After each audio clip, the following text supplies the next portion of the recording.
Om Ajnanatimirandhasya Jnananjanashalakaya Chakshuvunmilitam Yena Tasmai Shri Gurave Namaha.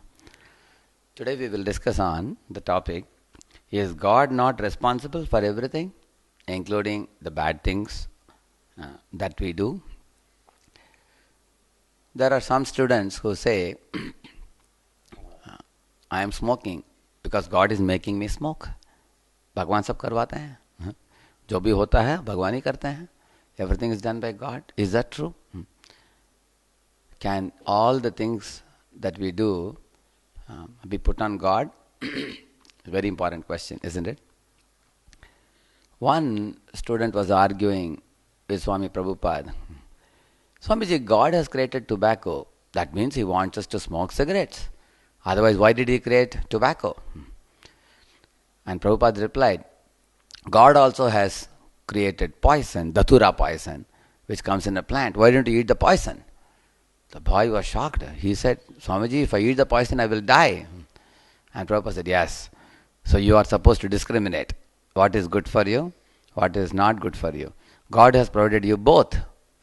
God is giving you milk to drink, and God also has arranged for liquor also, which comes from burying the grapes underground for years together, and then they take it out and extract some alcohol out of it.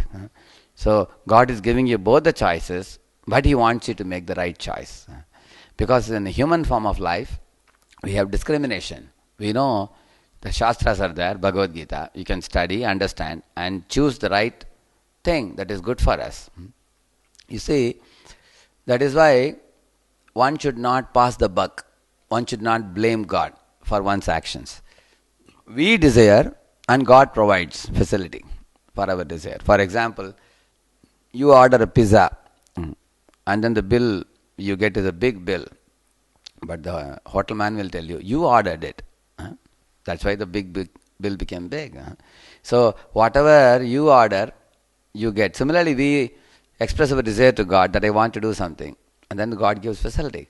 Like a father is taking a child to the park. And the child says, Papa, I want to come in the slide. I like sliding game. Yes, better go and play. He comes sliding several times. He enjoys it. Now he's a little bored with it. Then he says, Papa, now I would like to play the seesaw. Then he goes to play the seesaw. He goes and sits on one side, but there is nobody on the other side. Then when he comes to the ground level, he feels pain in the back and is weeping now. So earlier he was laughing and now he is weeping now. Similarly, the sukha dukkha, happiness and distress in this world, we only invite. Purusha sukha dukkhanam bhoktrutve hetruchite. We only invite the happiness and distress by our own actions. God is just providing a facility for us. Now somebody may ask a question. Why should God allow me to do bad things? If I do a bad thing, you should stop me.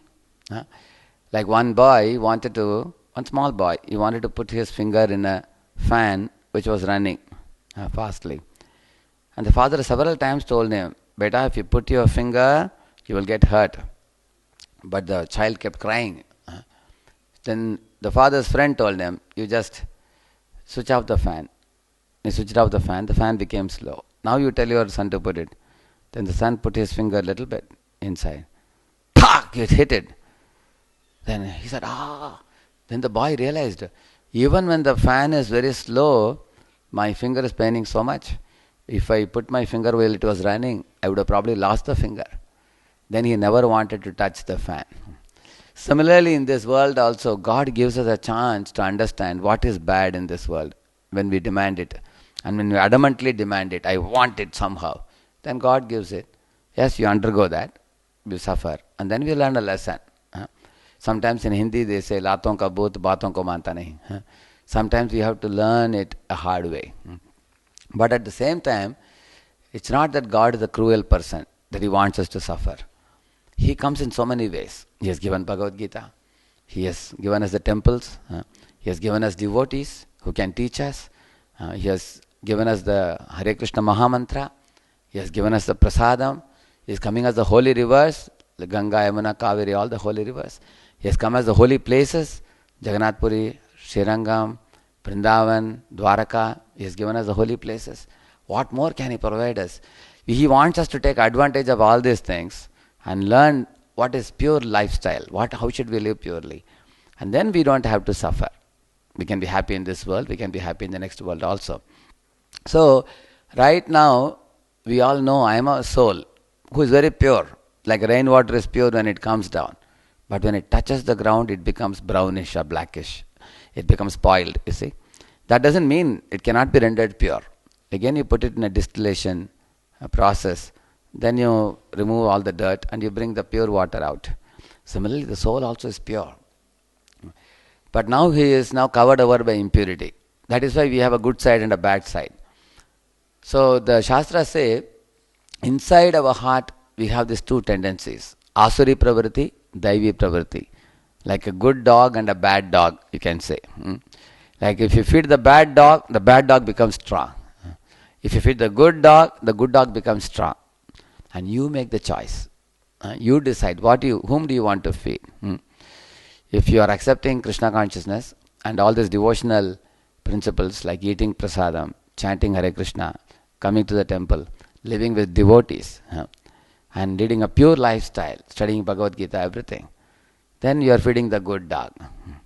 But if you associate with people who drink, who smoke, who take drugs, who roam around with any woman, they forget their academics, they live a life of eat, drink and be merry, then we are feeding the bad dog. And more we feed the bad dog, it becomes stouter and stronger. And we will suffer more and more. And we can't blame God for the choices we make. It is our choice. It is your life. You have to decide what you wish to do. So, that is why in the 16th chapter of Bhagavad Gita, Lord Krishna explains Daivi Sampat and Asuri Sampat.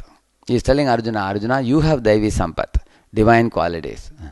And Arjuna has always cultivated Asuri Sampat. So, Asuri Sampat means demoniac consciousness. So, because of which it appears Arjuna is fighting, Duryodhana is fighting, but there is a big difference. Just like in those days we used to have an audio tape. When the audio tape is moving, the spool is moving. One spool is getting unwound and the other spool is getting wound more and more. Similarly, Arjuna is fighting the battle for Krishna's pleasure. So all his karma bandhana is, material bondage is going away. He is becoming free from all karmas. And he is becoming pure and purer. And then he will go back to Godhead. On the other hand, Duryodhana is also fighting. He has a chariot, similar chariot, horses and everything. But he is getting more and more wound up by his own karma phala. Because the battle that he fought was on the side of adharma. Because the Pandavas were all dharma parayanas. They were following dharma properly. And they were headed by Krishna, the father of dharma, you see. And guided by Krishna, they fought the battle. Whereas Duryodhana wanted to fight the battle so that he can enjoy life. He wanted to wipe out the Pandavas.